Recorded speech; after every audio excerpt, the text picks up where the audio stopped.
Muy bien. Pues buenas noches y gracias por su interés y por conectarse a este pequeño curso que daremos hoy y los siguientes dos martes. Se llama Milenarismo y la Evangelización Franciscana y la idea es que veamos cómo ciertas ideas respecto al fin del mundo, al juicio final, al apocalipsis, que se extienden en Europa a partir del año 1000 y con particular fuerza unos años después, influyen de manera particularmente interesante la labor de los primeros franciscanos que llegan a la Nueva España en el siglo XVI. Entonces, bueno, para poder hacer este recorrido, hoy vamos a empezar con, digamos, como con la fase inicial. Vamos a ver como cuatro puntos principales. Primero, la idea de escatología cristiana y milenarismo.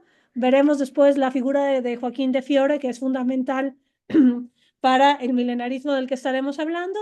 Después, cómo surgen las órdenes mendicantes. Hablaremos centralmente de franciscanos, pero mencionaremos también a los dominicos. Y por último, cómo los seguidores de Joaquín de Fiore y los franciscanos empiezan a coincidir. Pero bueno, esto lo vamos viendo sobre la clase. Primero quiero que hablemos de dos conceptos que son bien importantes. El primero es exégesis. ¿Alguien sabe qué es la exégesis o a qué se refiere? La exégesis es la interpretación de los textos, particularmente de los textos bíblicos.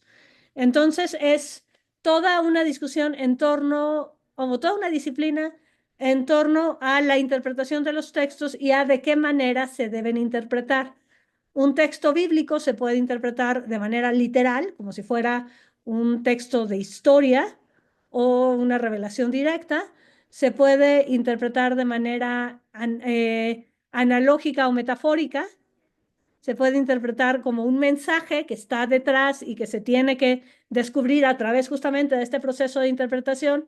Se puede interpretar también desde una perspectiva moral, es decir, los textos bíblicos nos dan indicaciones sobre comportamiento, conductas correctas, conductas incorrectas, y el principio de interpretación va a ser fundamental para el acercamiento a los textos bíblicos a lo largo de la historia del cristianismo.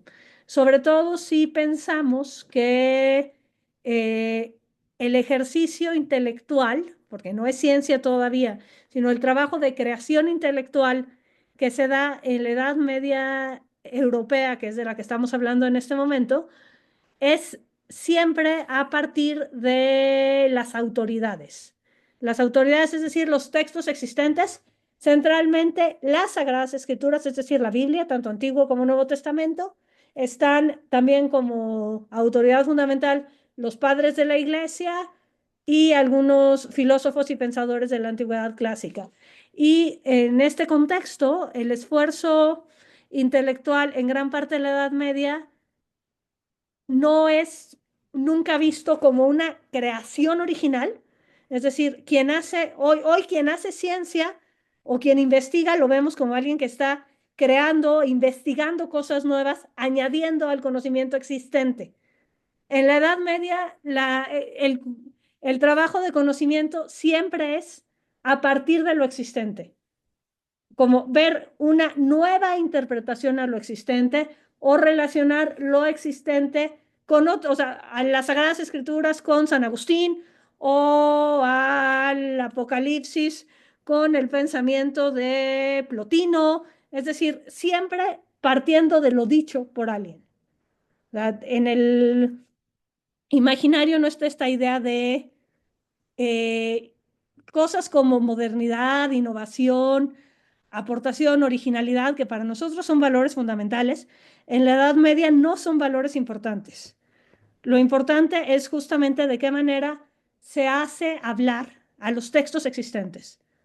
Entonces, esto va a ser un concepto bien importante, porque las discusiones, además, bueno, es importante decirlo, estas discusiones las tienen los especialistas, las tienen los monjes dentro de los monasterios y a partir de la aparición de las universidades en torno al año 1000, en los contextos de las universidades, de las escuelas monacales, de las escuelas catedralicias, es donde se tienen estas discusiones en torno a las interpretaciones y cuáles son las maneras correctas o incorrectas de interpretar los textos. Entonces, este va a ser un concepto fundamental para la aparición de lo que vamos a conocer como milenarismo. Y otro término que me parece importante es la escatología. La escatología es el estudio del final de los tiempos. Es importante siempre hacer esta aclaración porque en el mundo en el que vivimos hay una disciplina que es medio coaching, medio no sé qué cosa rara, que le llaman escatología, pero que no tiene nada que ver con esta escatología teológica y filosófica de la que vamos a hablar hoy. Y también de repente se dice que es escatológico el humor que tiene que ver con fluidos corporales y esto. No, no es ni una cosa ni otra. Cuando hablamos de escatología, estamos hablando del estudio del final de los tiempos. Y esto va a ser importante porque es una característica fundamental del pensamiento cristiano, incluso del pensamiento judío de las épocas de Jesús y un poco anteriores.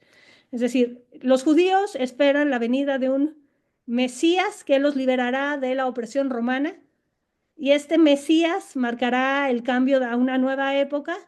Y en el pensamiento cristiano, desde los evangelios, se habla de una segunda venida de Jesús, de un final de los tiempos, de un juicio final. Entonces, en el imaginario cristiano, el final de los tiempos es una idea sumamente importante. Entonces está esta preocupación escatológica. O sea, en el pensamiento cristiano y en el mundo judeocristiano en el que seguimos viviendo el día de hoy, siempre pensamos en el tiempo como algo finito, en la historia como algo limitado. O sea, la historia es algo que tiene principio, que tiene fin y la vida humana, la existencia humana, la historia es un periodo determinado dentro de este gran contexto. Esto no es común a otros pensamientos. En el mundo griego, por ejemplo, la historia o el mundo es eterno. Ha existido siempre y existirá siempre. Pero en el mundo cristiano siempre ha habido una preocupación relevante respecto al final de los tiempos. De hecho, ya las primeras comunidades de cristianos discutían en torno a la segunda venida de Jesús e incluso muchos creían que sería en su vida, que la segunda venida de Cristo era inminente. Conforme va pasando el tiempo, pues esta idea de que la segunda venida de Cristo es inminente, pues se va transformando. Entonces tenemos algunos pensadores apocalípticos o que tienen una idea de que el final de los tiempos va a llegar en cualquier momento, son pensadores, les decimos milenaristas, ahora hablaré de este concepto, y tenemos otros pensadores antimilenaristas que dicen, sí, va a llegar el final de los tiempos, pero no sabemos cuándo va a ser. Lo que sí es claro es que en el pensamiento cristiano de esta época se ve que los tiempos que estamos viviendo son los últimos. Incluso hay citas evangélicas que dicen, al llegar la plenitud de los tiempos. Es decir, la época del cristianismo es como la época final de un proceso de historia mucho más amplio. ¿Cómo vamos hasta aquí? Estoy empezando con los temas teóricos complicados, pero me parece importante como poner esto sobre la mesa para poder entrarle ya a las manifestaciones específicas del milenarismo. Joaquín, Fernando, Lupita, ¿cómo vamos? ¿Bien? Muy bien, Bien. muy intenso, muy denso, Sí, pero bueno, bien, a ver, aquí empieza lo denso. Aquí dejamos lo claro, denso para empezar con lo divertido. ok, El apocalipsis no es lo divertido. A ver, les ok. puse aquí un fragmento del capítulo 20 del Apocalipsis, no lo vamos a leer, pero simplemente este capítulo 20 del Apocalipsis, estos primeros versículos, son bien importantes. A ver, ¿qué es el Apocalipsis? El Apocalipsis es el último libro de las Sagradas Escrituras, un libro cuya escritura se atribuye a San Juan, al apóstol Juan, a San Juan Evangelista, y es de todos los libros del Nuevo Testamento el libro de comprensión más complicada, porque no están narrando cosas que ya pasaron, como sucede en los evangelios o en los hechos de los apóstoles, y no son como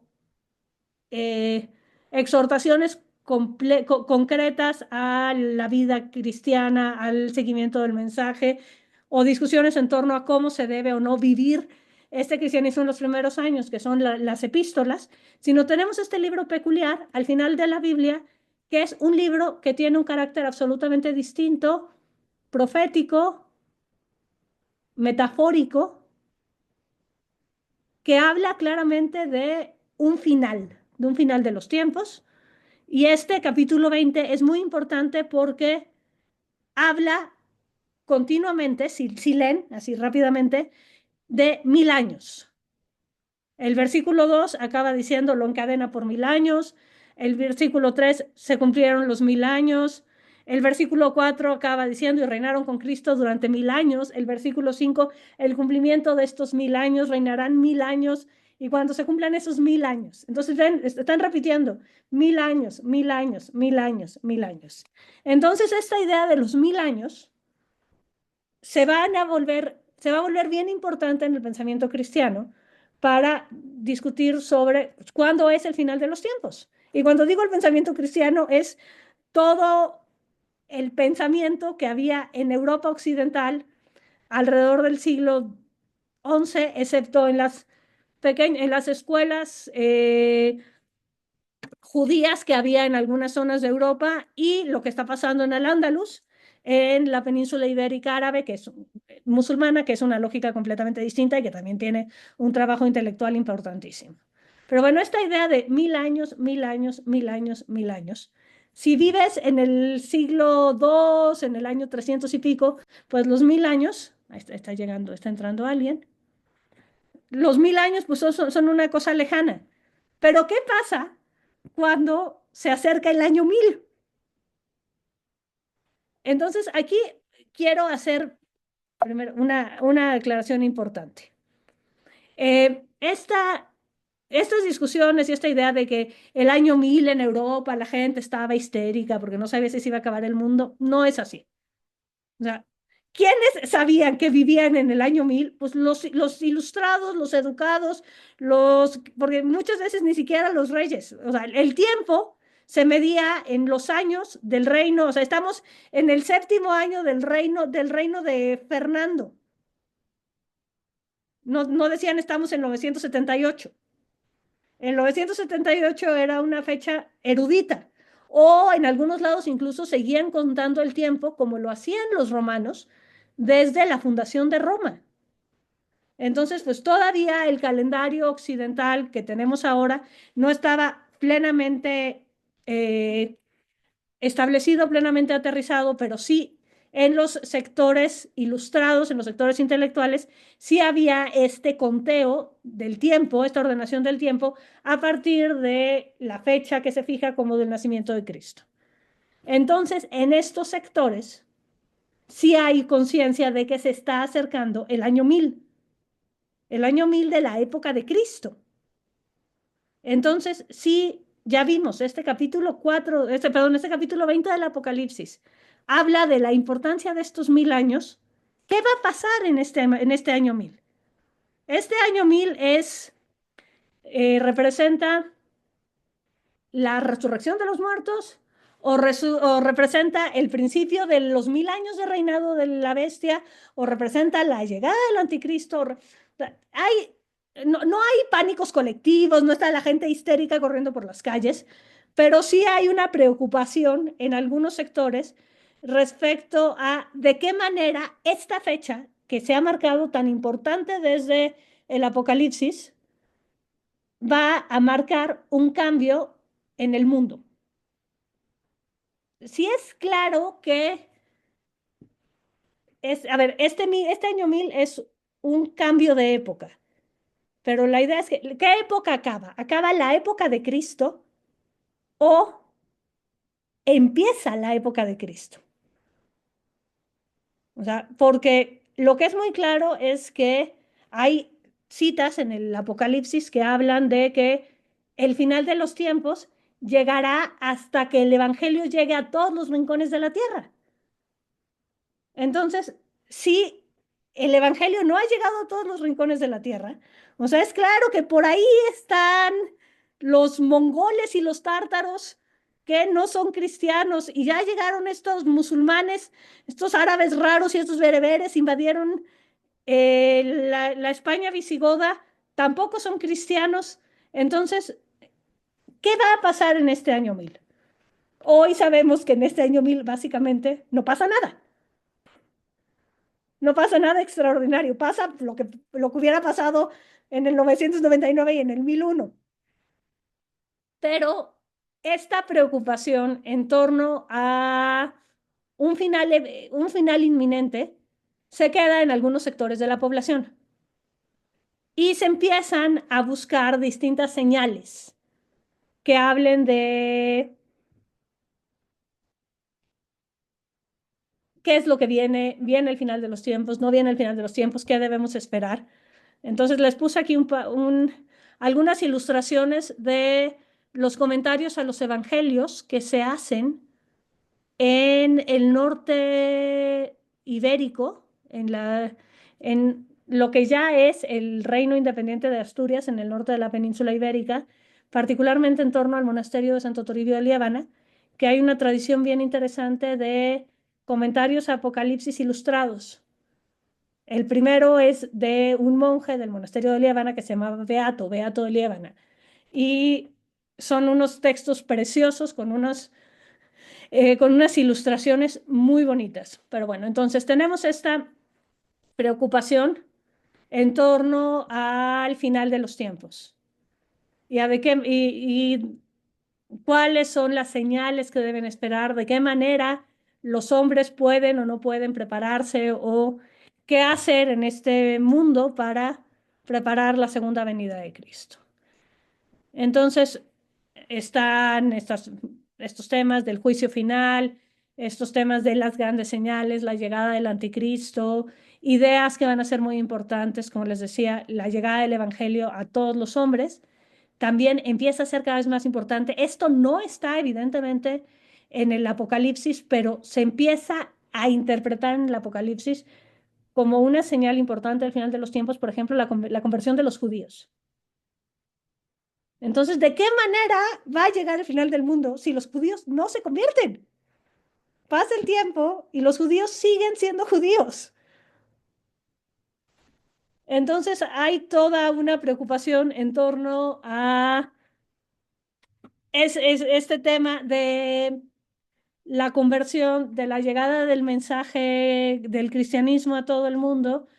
Y otra figura que va a ser bien importante es la idea de el emperador del mundo cristiano. Entonces ya tuvimos en el año 800 a Carlomagno, que no se acabó el mundo en torno al año 800 y a la conversión de Carlomagno, y hubo, incluso en épocas de Carlomagno se expande el Islam en Europa, y más bien, entonces se empieza a ver en cuanto empiezan a hacer el Sacro Imperio Romano Germánico en el territorio que actualmente ocupa Alemania, con los otones, pues dicen, bueno, quizás por aquí esté el emperador. Entonces, esta es una preocupación, evidentemente no es la única, es una de muchas preocupaciones que tienen los intelectuales en Occidente en esta época. Y van a surgir algunos personajes que son particularmente importantes. Este personaje es muy poco conocido y es importantísimo para este pensamiento apocalíptico que ya es conocido en ese contexto no como apocalíptico, sino milenarista. ¿Por qué le llamamos milenarista? Porque se asocia el milenio con el final de los tiempos. Pero ya el milenio visto de una manera quizás un poco más de analogía, ya no es literalmente 1000 años, o son 1000 años a partir de cuándo. Entonces, tenemos eh, el, perdón, aparece este hombre en Italia en el siglo XII. Se llama Joaquín. Joaquín es un joven del sur de Italia que, como muchos jóvenes de su época, es decir, estamos justo en la época anterior a la Primera Cruzada. Entonces, está Tierra Santa, o sea, los santos lugares, Jerusalén y las zonas en las que vivió Jesús, están en poder del naciente califato islámico. Entonces empieza a surgir en muchas partes de Europa la inquietud de los jóvenes con posibilidades, siempre hombres, siempre varones, y siempre es gente que tiene posibilidades económicas de poder hacer una peregrinación a Jerusalén. Entonces sabemos que este joven, Joaquín, que aunque él más adelante dice en algunos textos que es hijo de pastores y no sé qué, sabemos que es hijo de un letrado y tiene posibilidades de irse a Jerusalén por ahí del año 1153, 54.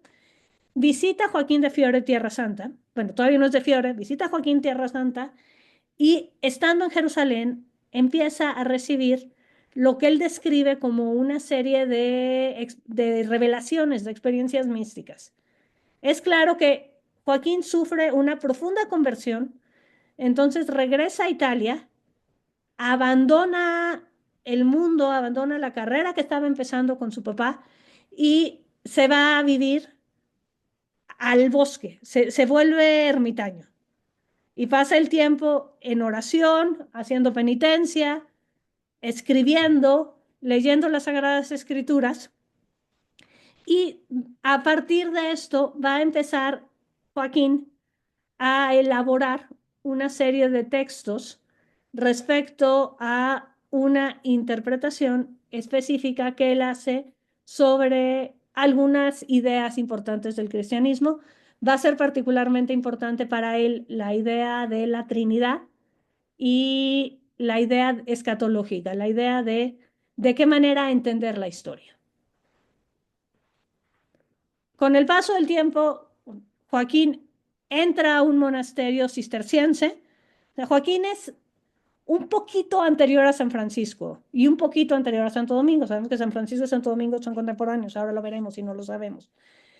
El caso es que Europa occidental está recorrida o sea, tiene un montón de conventos o de monasterios de distintas manifestaciones o distintos grupos que siguen generalmente la Orden de San Benito, y entre estos los más importantes son los cistercienses. Pero ¿qué es lo que pasa con estos monasterios? Son monasterios que acaban siendo muy importantes para las zonas en las que están establecidas.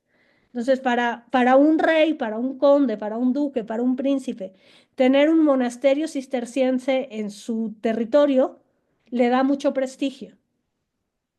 Y empiezan a hacer donativos de tierras, de rentas a los monasterios, además de que un principio fundamental de la Orden de San Benito, ya no sé, lo tengo por allá atrás, el principio fundamental es ora et labora, es decir, los monjes benedictinos hacen oración y trabajan. Y al trabajar empiezan a generar y los monasterios empiezan a enriquecerse.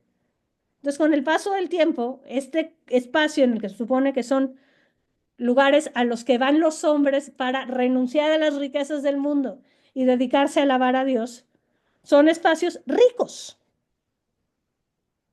Entonces hay un montón de reformas dentro del CISTE y dentro de otros grupos benedictinos en que dicen, no, no puede ser que vivamos en esta riqueza, volvemos a la pobreza originaria. Entonces refundan una nueva orden que vuelve a la pobreza originaria, pero esta nueva orden sigue el mismo camino que como resultado del trabajo de los monjes, como resultado de las tierras y otras posesiones, como resultado de los donativos que hacen la gente que vive cerca, los monasterios se vuelven a enriquecer. Entonces es como un ciclo permanente volvemos a la pobreza evangélica, pero en un par de generaciones se enriquecen, entonces es una tensión permanente. Este es el mundo en el que se mueve Joaquín de Fiore. Joaquín, en un primer momento, o sea, después de su época ermitaña viviendo él solo, se va a vivir a un monasterio benedictino, pasa un tiempo en el monasterio, pero él lo que quiere hacer en el monasterio es dedicarse a hacer oración, a pensar, a estudiar, a escribir. Pero es un hombre muy carismático. Entonces, en unos años, sus compañeros lo eligen superior y él dice, no, es que yo no quiero ser superior, yo quiero que me dejen estudiar en paz.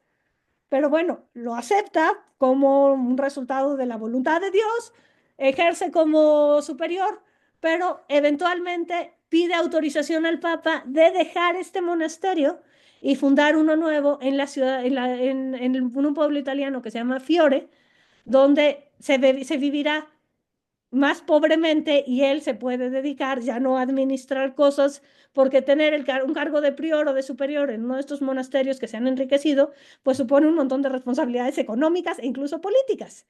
Y Joaquín lo que quiere es dedicarse simplemente a hacer oración, a pensar, a reflexionar, a escribir. Entonces funda su comunidad, tiene un montón de seguidores y se vuelve una absoluta celebridad de sus tiempos. Se cartea con el Papa, eh, la reina de Sicilia lo manda a llamar para que la confiese, incluso Ricardo Corazón de León, cuando va camino a Tierra Santa en la cruzada, dice, tengo que pasar a ver a Joaquín de Fiore, así de importante fue. Entonces este hombre, al cabo de los años y de los ires y venires, publica un montón de libros de teología y de escatología. Es decir, son libros en los que él hace una nueva interpretación del Apocalipsis, una lectura del Apocalipsis como a la luz de estas revelaciones que él recibía y de otros acontecimientos que están pasando a su alrededor y algunas intuiciones que tiene. Y aquí es bien importante que estos libros de Joaquín de Fiore no son en ningún momento en su vida vistos como contrarios a la doctrina. Joaquín de Fiore está absolutamente dentro de la iglesia. Manda en 1200 todos sus textos a que en Roma los revisen para ver si hay alguna cuestión que no es adecuada para poder expurgarlo, pero muere antes de recibir el resultado. Pero el caso es que el pensamiento de Joaquín de Fiore se va a volver fundamental para todo el milenarismo de los siglos XII, XIII, XIV y de ahí en adelante. ¿Por qué? Porque hace toda una lectura el Apocalipsis, del misterio de la Trinidad, como una manera de ordenar los tiempos. Dice Joaquín de Fiore, ya hubo una época primera del Padre, que digamos es la época del Antiguo Testamento, que va de la creación del mundo a la llegada de Jesucristo.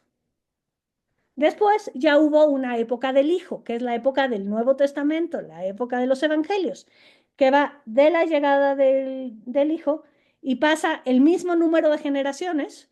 Si hay 42 generaciones bíblicamente de la creación del mundo al nacimiento de Cristo, pues habrá 42 generaciones del nacimiento de Cristo al final de la época de Cristo. Y va a venir una tercera época, que va a ser la era del Espíritu Santo, donde el Evangelio ya no será un libro, sino es una verdad que va a estar escrita con letras de fuego en el corazón de los creyentes.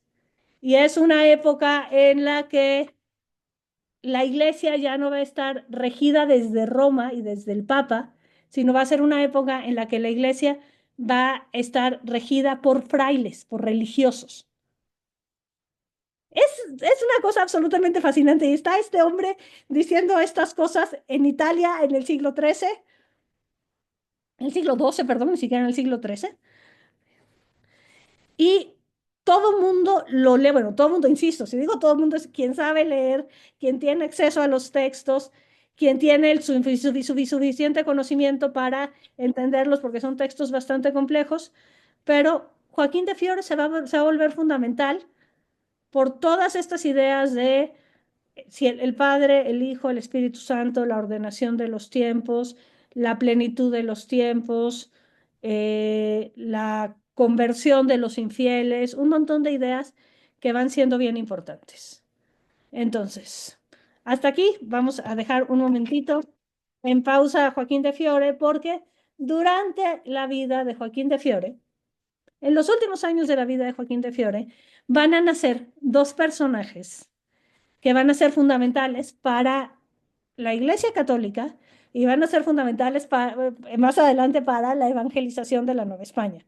Tenemos primero a Francisco de Asís, este joven que nace en Asís, lo que hoy es Italia, en el año 1170, perdón, 1181. Y tenemos a Domingo de Guzmán, que nace en la península ibérica en 1170. Y tanto Francisco como Domingo y otras personas de su época se enfrentan otra vez a esta situación de una iglesia que tiene este peso de el poder que le ha dado el fortalecimiento de la figura del Papa. Esto es bien importante. En los primeros años de la Edad Media, el Papa es el obispo de Roma, es decir, no tiene el poder político que va a llegar a tener. O sea, conforme Occidente se va separando de Oriente y queda por un lado el patriarca de Constantinopla, perdón, hago una pausa. Me estoy metiendo en temas complicados. Alberto, buenas noches, que no te había saludado. Qué bueno que te conectas. Si tienen alguna duda, levanten la mano o interrúmpanme y les explico en el momento, porque si no, o sea, sé que no son temas sencillos, pero aquí lo importante, no podemos entrar a lo fino, pero lo importante es que entendamos en términos generales qué es lo que está pasando. Entonces, ante esta situación de por ejemplo, estos monasterios que se enriquecen y se vuelven a enriquecer y se vuelven a enriquecer, y además algo que pasa en estos años de la Edad Media a partir del año 1000 es el desarrollo de las ciudades, por ejemplo. Entonces, aparece dentro de la iglesia esta idea, que además es algo, ya lo mencioné varias veces hoy, la importancia de volver a la pobreza evangélica, a la pobreza que predica Jesús, a estas comunidades originarias de los primeros cristianos que lo ponían todo en común. Y ya hay esta conciencia en el siglo XII de que el camino monástico existente no funciona porque es dificilísimo mantenerse en la pobreza en este contexto. O no funciona para todos, o quizás no lleguen a la pobreza adecuada.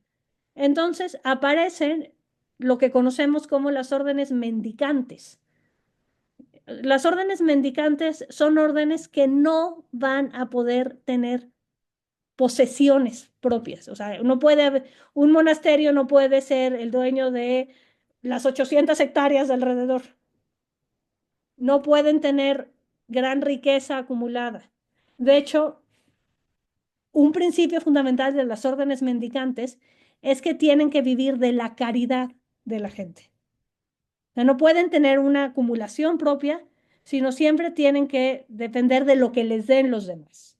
Y otra característica importante de las órdenes mendicantes en estos primeros años es que ya no son monasterios subidos en la montaña o metidos en el corazón del bosque, sino son monasterios que se construyen en donde está la gente, en donde están las personas. Entonces son monasterios más urbanos que rurales,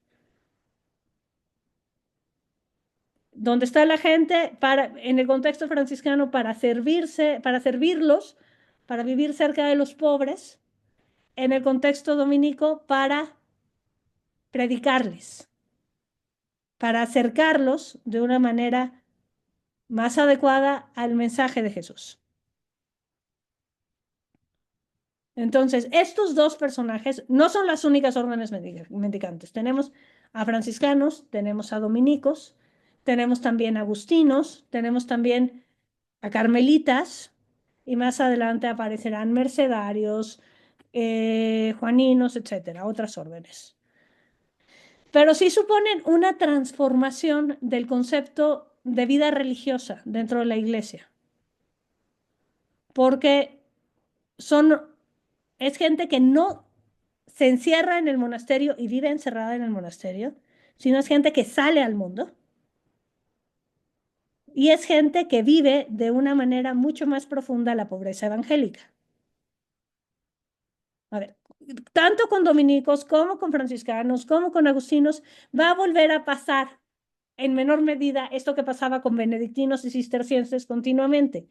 Y es que conforme el convento, conforme el monasterio se construya, se establezca y la vida se vuelva más tranquila, pues la pobreza se relaja.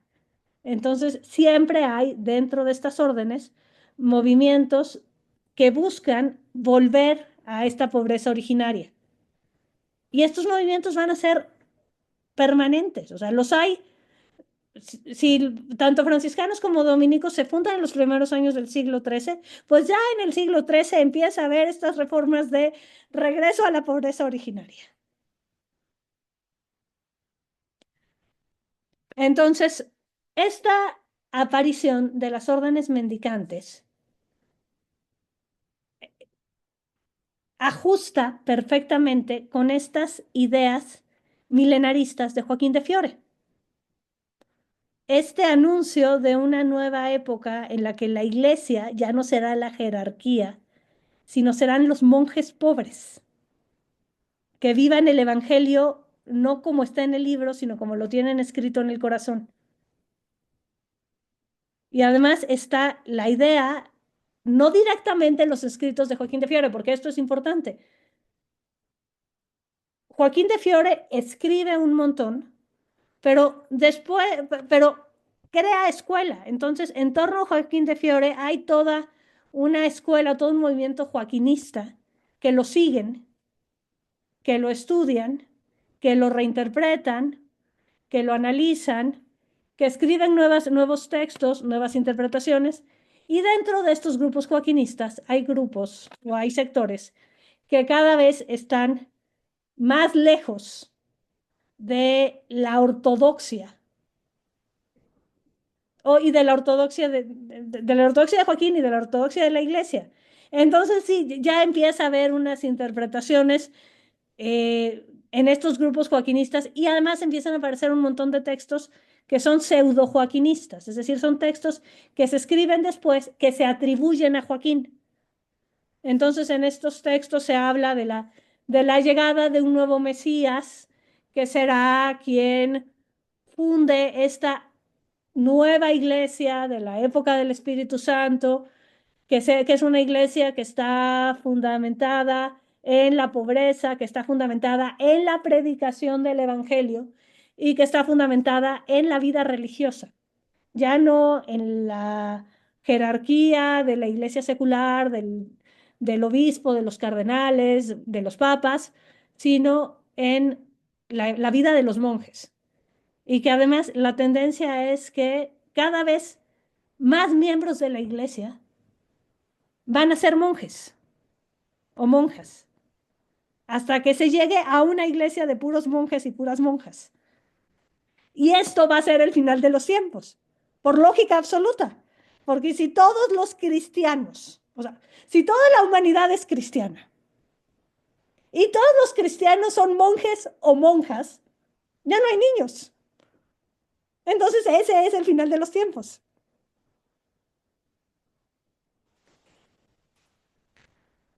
¿Cómo vamos hasta aquí? Me gustaría oírlos un poco, porque no sé si ya los estoy como agobiando. ¿Qué piensan? ¿Qué despiertan ustedes? A ver, los escucho un poco.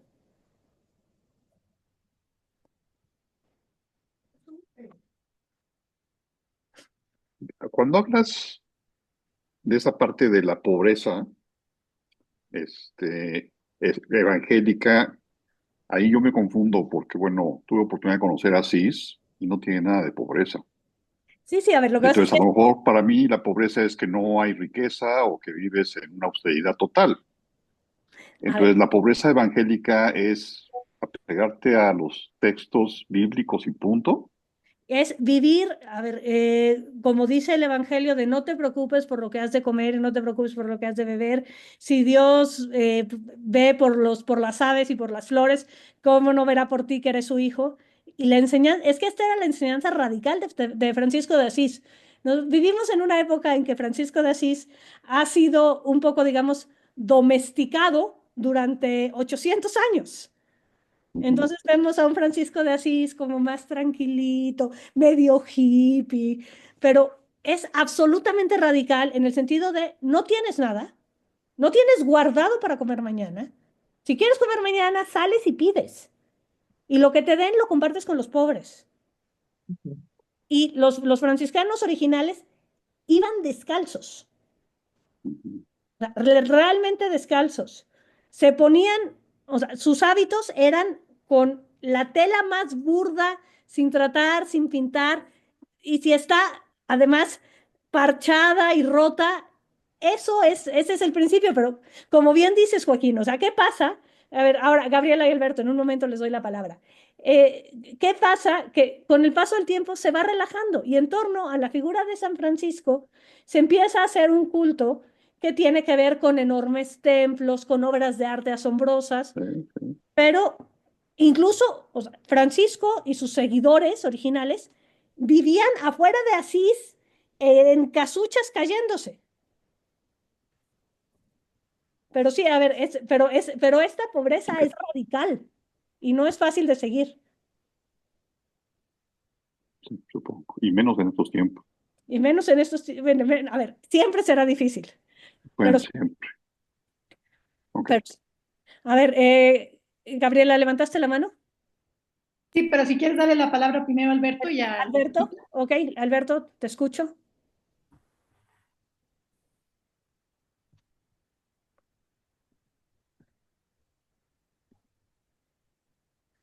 Alberto, que- no te escuchamos.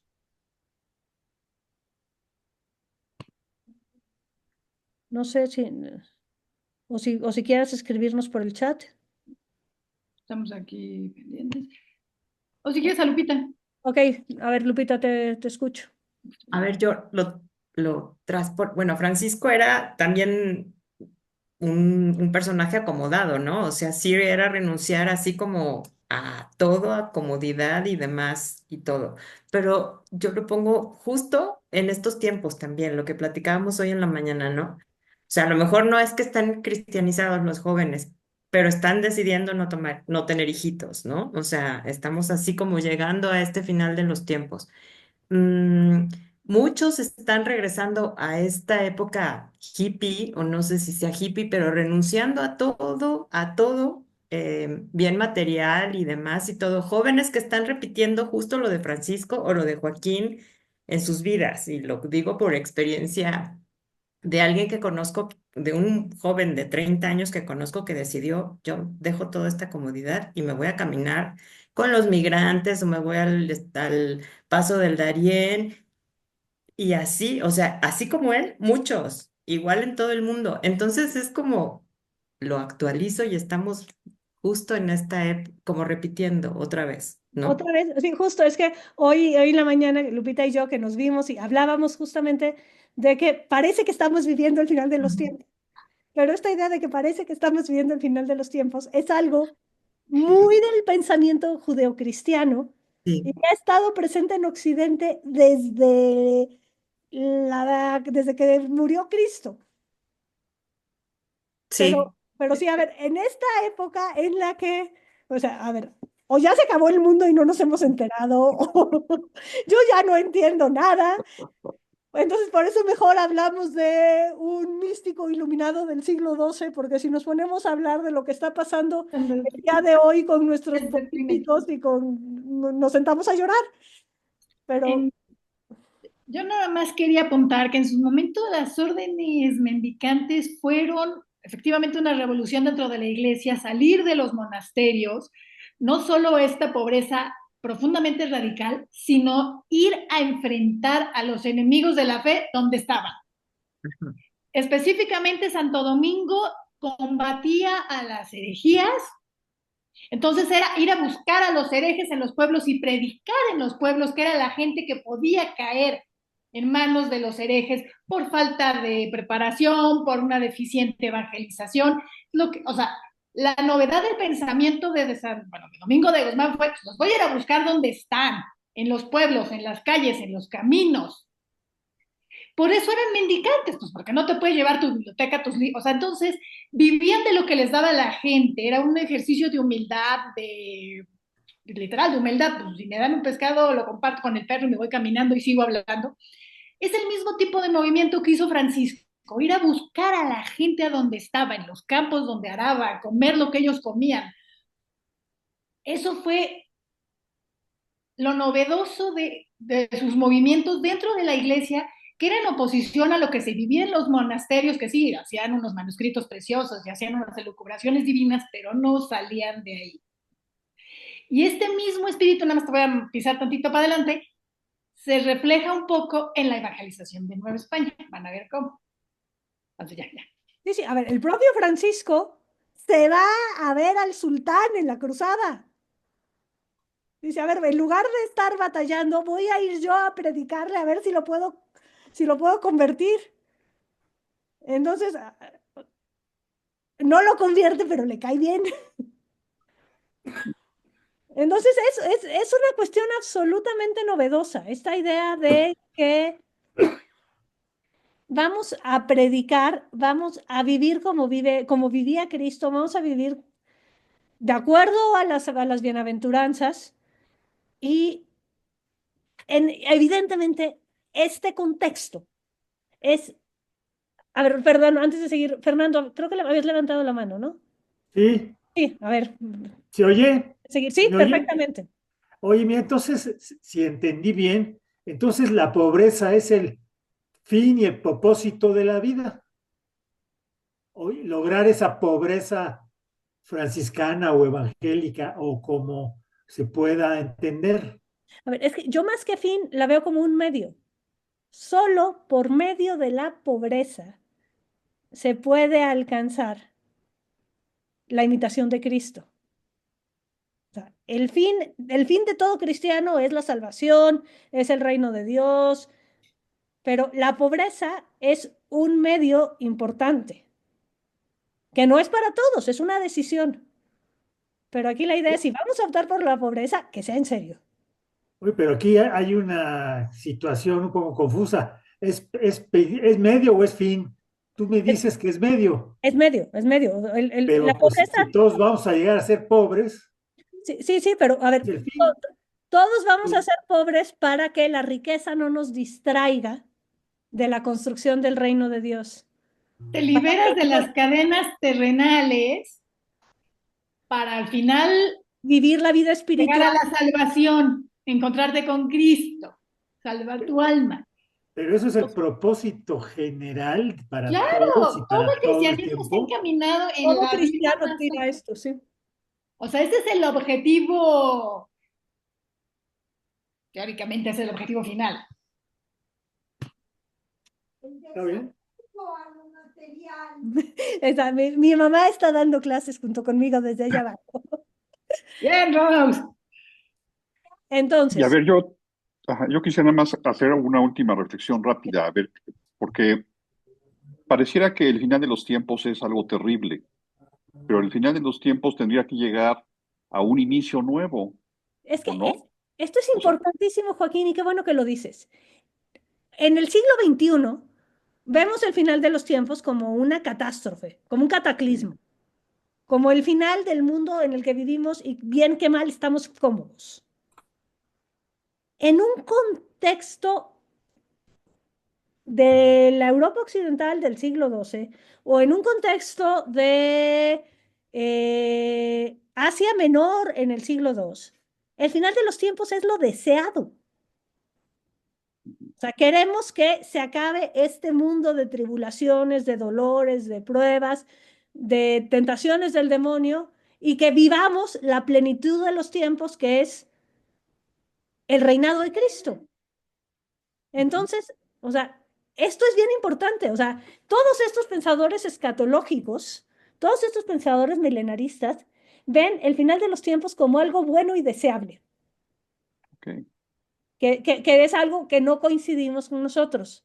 Sí coincide con algunos sectores de algunas iglesias de ultraderecha en Estados Unidos que sí ven como cosas como the rapture y el final de los tiempos y la llegada de Cristo como el momento de el triunfo cristiano de una manera un poco extraña, de una manera distinta a como se ve desde otras tradiciones religiosas, o incluso desde otras tradiciones cristianas.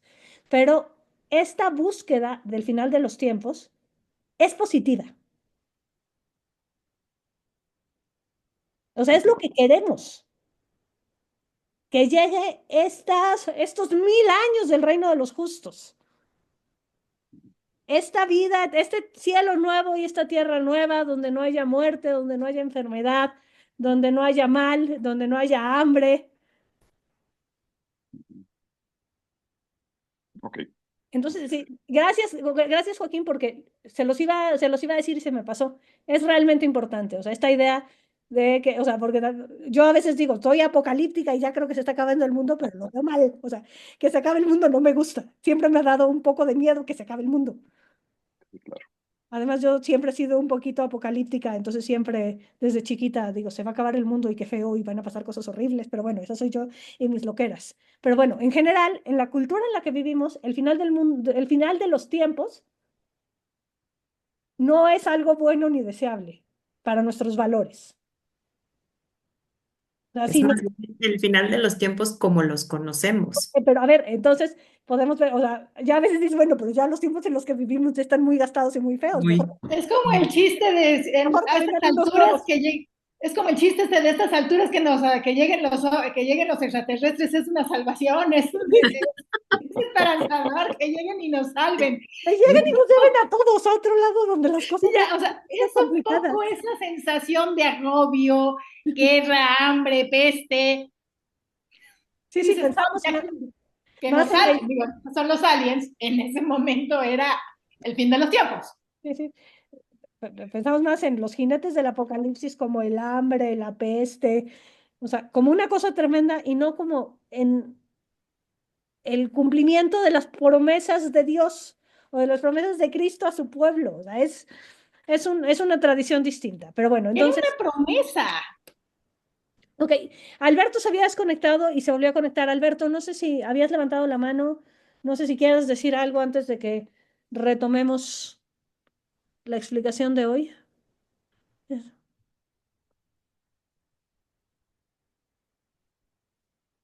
Ok, bueno, pues.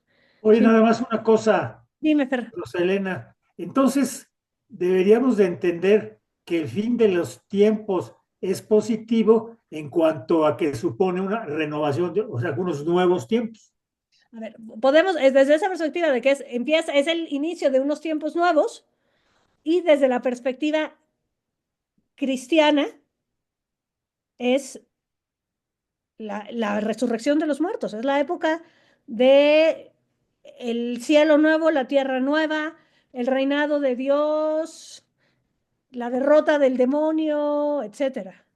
O sea, siempre es como se acaba el valle de lágrimas de la salve para vivir la plenitud de los tiempos. Pero bueno, entonces, ya tenemos estas dos tradiciones.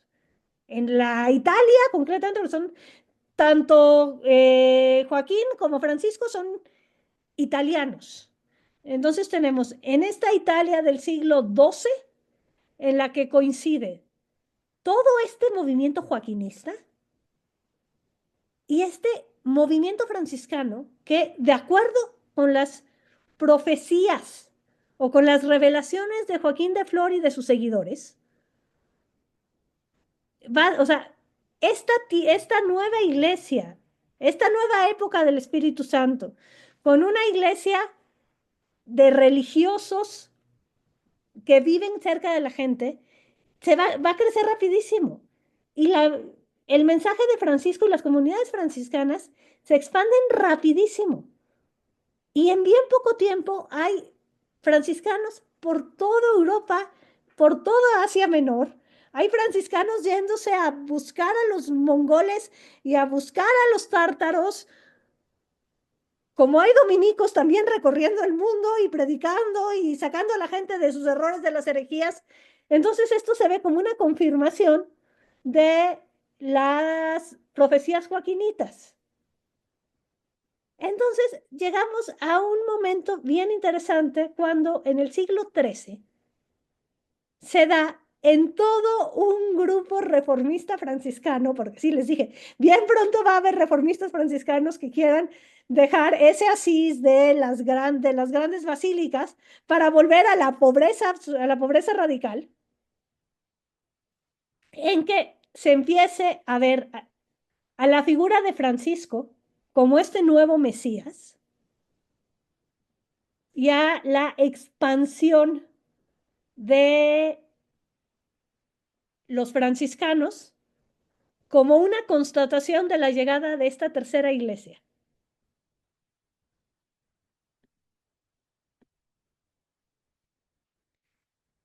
Entonces, aquí sí ya llegamos a una postura que es francamente contraria a la ortodoxia, porque Francisco es un santo, no puede ser un nuevo Mesías. Y además, en este momento los frailes se están poniendo por encima del Papa, porque dicen la época del Papa y la iglesia del Papa era la fase anterior de la historia de la Tierra. Y todo este pensamiento empieza a hacerse particularmente intenso conforme más se acerca el año 1260.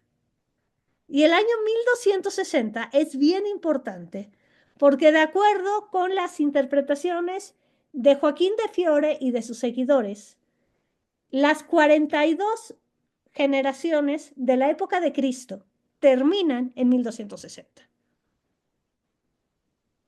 Entonces tenemos una nueva fecha de el final de los tiempos o de un cambio de época.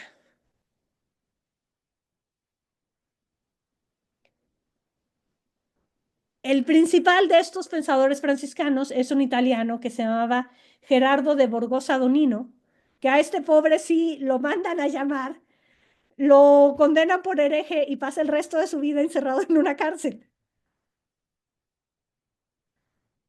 Pero este pensamiento milenarista se va a mantener en la iglesia y se va a mantener siempre dentro de los sectores reformistas de los franciscanos. No, no esta interpretación radical de los joaquinistas radicales y de Gerardo de Borgosa, sino como una interpretación de que la orden franciscana, la pobreza de los franciscanos, la proliferación de la vida de los frailes mendicantes, son una señal de una renovación en el mundo, de la llegada de una nueva época. Y estas ideas llegan, a ver, esta es una foto de un libro de seguidores de Joaquín. Hay grupos joaquinistas que van apareciendo intermitentemente en la historia de la iglesia y en la historia de Occidente hasta el día de hoy. Por ejemplo, hay un brote joaquinista súper fuerte en la Alemania luterana, porque esta pobreza, esta época de que el mensaje ya no está en el texto, sino en el corazón de las personas, pues empieza a coincidir un montón, por ejemplo, con Lutero. Pero bueno, por un lado está esta discusión, pero por el otro tenemos, a ver, aquí tenemos también otro Este es de un libro o sea, este es un manuscrito de comentarios de Joaquín, y esto es de un texto pseudo joaquinista que se atribuye a Joaquín más adelante, pero que ya estas son digamos, los más lejanos de la ortodoxia cristiana. Y esta discusión en torno a la interpretación de Joaquín de Fiore de la Trinidad, del final de los tiempos, de el ordenamiento de la prioridad de la Trinidad, del Padre, el Hijo, el Espíritu Santo, llega a el contexto en el que se discute en serio en los siglos XII, XIII y XIV, que es la Universidad de París. En la Universidad de París están los grandes teólogos de la época. Y tenemos en la Universidad de París, al mismo tiempo, al gran teólogo franciscano, que es San Buenaventura, y tenemos al gran teólogo dominico, que es Tomás de Aquino. Y la discusión en torno al joaquinismo, a las ideas de Joaquín, al milenarismo de Joaquín de Fiore, llega a las discusiones teológicas de la Universidad de París. Y tenemos una enorme disputa entre Buenaventura y Tomás de Aquino, que son absolutamente contemporáneos. Nacen con 4 años de diferencia y los dos mueren en 1274, en torno a si Joaquín de Fiore y sus textos están dentro de la Iglesia o son contrarios a la ortodoxia. Aquí lo que acaba haciendo Buenaventura es toma toda toda la interpretación que hace Joaquín de Fiore de la Trinidad, que la representa en esta imagen que les enseñé hace un rato, que tiene que ver, tenemos el círculo de la izquierda del Padre, del centro del Hijo, de la derecha del Espíritu Santo, pero al mismo tiempo el Espíritu Santo procede del Padre y del Hijo, entonces está presente en todos lados. Es aquí todo un extraño edificio teológico, pero hay una discusión entre Buenaventura y y Tomás de Aquino respecto a si Joaquín de Fiore se equivocó o no se equivocó. Buenaventura lo que hace es tomar los escritos meramente teológicos, ya no se ocupa de los escatológicos de Joaquín de Fiore y los concilia con su visión teológica. Y Tomás de Aquino acaba más bien denunciando el pensamiento de Joaquín de Fiore como herético. Pero entonces, y están siendo absolutamente consecuentes el franciscano tomando la idea de Joaquín de Fiore y diciendo lo que podemos tomar de Joaquín de Fiore es esto y nos sirve por esto, y por el otro lado el dominico dedicado a luchar contra la herejía, denunciando el pensamiento de Joaquín de Fiore como herético. Con el paso del tiempo, el pensamiento de Joaquín de Fiore va a ser declarado como herético por el Cuarto Concilio de Letrán. Pero, a pesar de ser declarado como herético, su pensamiento va a seguir vivo en un montón de espacios. Les decía hace un rato, hay brotes joaquinistas en la historia intelectual de Occidente hasta el siglo de hoy, hasta el día de hoy. O sea, hoy hay pensadores herméticos medio iluminados que retoman a Joaquín de Fiore y lo reinterpretan para los tiempos en los que vivimos, lo cual no es difícil, porque no es difícil pensar que estamos viviendo en el final de los tiempos. Por ejemplo, Joaquín de Fiore fue importantísimo para Dante Alighieri. La idea de la Divina Comedia y la representación de el infierno, el purgatorio y el cielo en Dante le debe mucho a las ideas de Joaquín de Fiore. Entonces, es un pensador sumamente importante del que solemos no hablar justamente por este riesgo de que sus ideas puedan ser llevadas desde la perspectiva de la Iglesia demasiado lejos y llegar a herejías. Pero en toda la Edad Media europea, no hay un pensador que escriba en torno, un pensador escatológico más importante que Joaquín de Fiore. Y su influencia va a llegar al espíritu de la cruzada también. Y va a llegar también a la España de la Reconquista, al siglo XV, en que Castilla y Aragón, a través de Isabel y Fernando, logran expulsar a los últimos musulmanes de la península. Y entre los franciscanos españoles, castellanos, aragoneses, las ideas de Joaquín de Fiore siguen vigentes y van a marcar el pensamiento de muchos frailes que eventualmente llegarán a la Nueva España.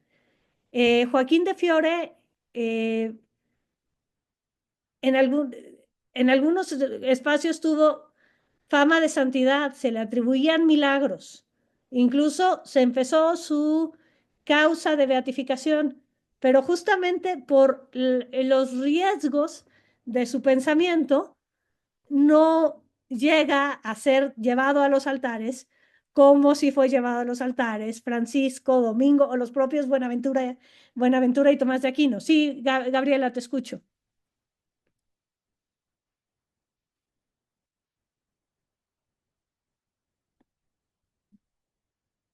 Okay. Alberto puso un comentario en el chat. Sí. Lo voy a dale, espérame tantito. Dice que aunque Joaquín no fue expresamente condenado en vida, sus seguidores como San Donino sí fueron condenados. Joaquín no llegará a ser santo, ni siquiera beato, es lo que estás diciendo. Dante lo reivindica expresamente de manera brevísima en el canto 12º de la Divina Comedia, atribuyéndole haber estado del don profético dotado.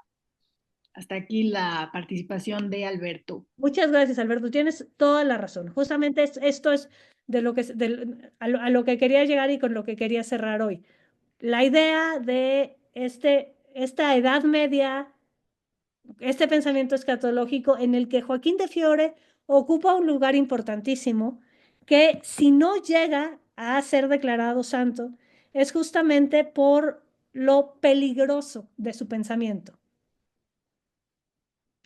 Y sí, les decía justamente esta idea de el propio Gerardo de Borgo Sandonino, el seguidor de Joaquinita, que lo encierran el resto de su vida en la cárcel. Pero a pesar de esta condenación por parte del Cuarto Concilio de Letrán, a pesar de esta condenación por parte de Tomás de Aquino y de otros dominicos, a pesar de la prohibición de muchos de sus textos eventualmente, el pensamiento joaquinita va a seguir presente. Y la próxima semana vamos a ver de qué manera este pensamiento joaquinita se manifiesta en España y se manifiesta en estos frailes que eventualmente llegarán a la Nueva España a evangelizar. Entonces, hasta aquí lo dejaríamos hoy. No sé si tengan alguna otra duda o algún otro comentario.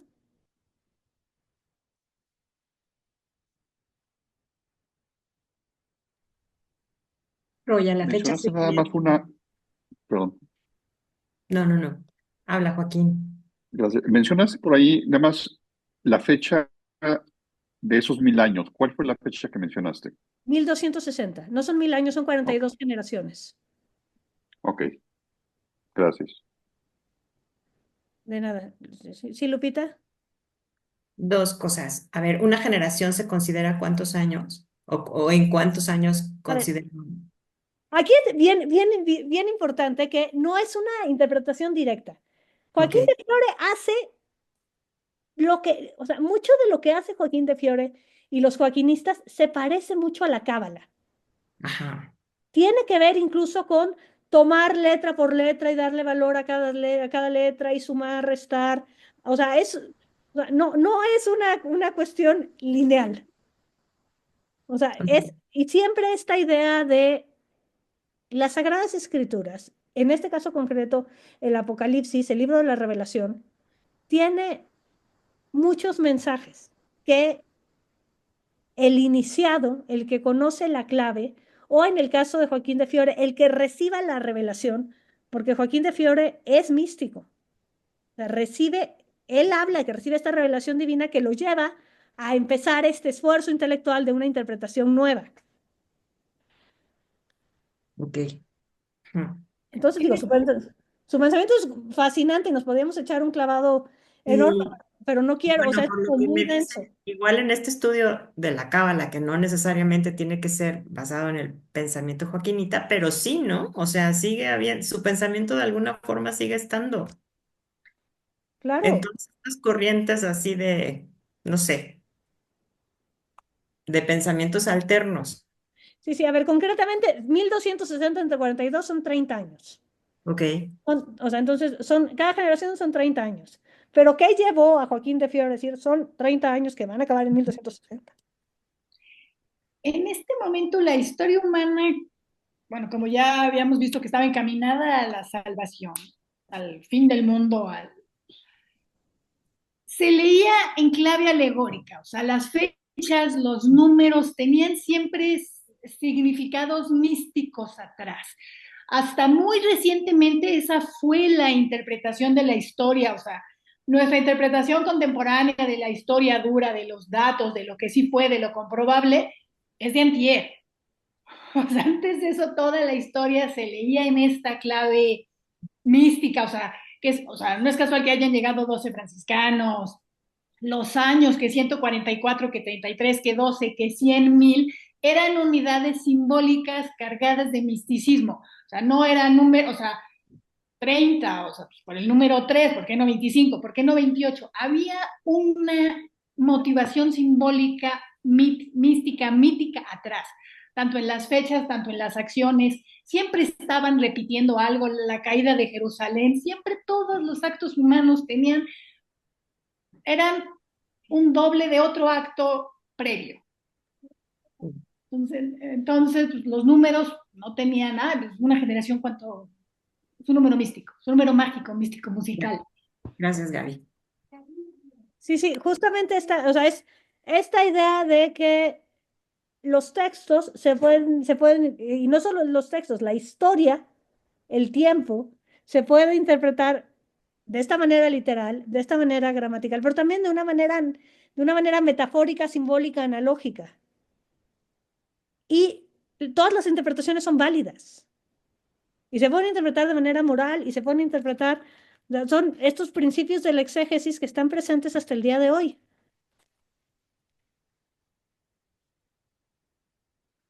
Gracias, Ro. Gracias, Gaby. Muy bien. Pues entonces, Un gusto, Lupita. si no hay otra duda u otro comentario, retomamos el pensamiento milenarista en la península ibérica del siglo XV y XVI para después venirnos a la Nueva España la próxima semana. Ok, perfecto. Muchas gracias. Muy, muy interesante. Muchas gracias y pues quedamos a sus órdenes. Estamos en Muchas contacto. gracias. Gracias. Que Que estén tengan muy buena bien noche. todos. Buenas noches a Buenas todos. noches. Gracias. Mañana, bueno, yo creo que más bien el jueves les hacemos llegar la grabación de esta clase para que puedan Ok, volverla a ver y si tienen alguna duda lo comentamos empezando la siguiente sesión. perfecto.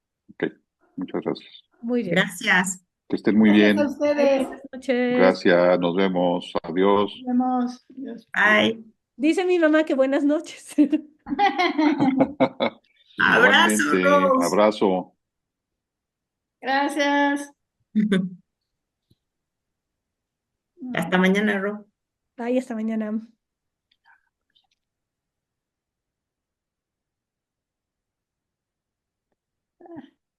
Espérate, comadre, a que veas el libro que te acabo de mandar, porque ahorita de lo que me acordé, ve el libro que te acabo de mandar. Vas a hacer cochecito. Alberto quiere volver a entrar, lo voy a dejar entrar para despedirnos, ¿te parece? ¿A dónde me lo mandaste? Por WhatsApp. No, no me llegó. No Es que me... te lo está mandando porque es un monstruo está. Quedan 10 segundos, espérame, voy a recibir a Alberto. Alberto, adelante. Alberto, buenas noches. Pues estuviste un poco intermitente hoy, seguramente, probablemente hayas tenido problemas con la conexión, pero bueno, esperamos bueno, veo que es un tema del que conoces, que te gusta, espero que la sesión te sirva y pues la idea es la próxima semana pasarnos al pensamiento milenarista en el caso concreto de la península ibérica de los siglos XV y XVI. Y bueno, bienvenido aquí a la veranda. ¡Wow! ¡Qué maravilla! ¡Qué bonito! Muy bien, pues buenas noches. Los próximos días te haremos llegar a la grabación de la sesión de hoy. Sí, sí, yo espero que el jueves quede lista. Cualquier cosa, seguimos en contacto, estamos a tus órdenes. Y buenas noches. Voy a Buenas cerrar. noches, muchas gracias. A ver, espera.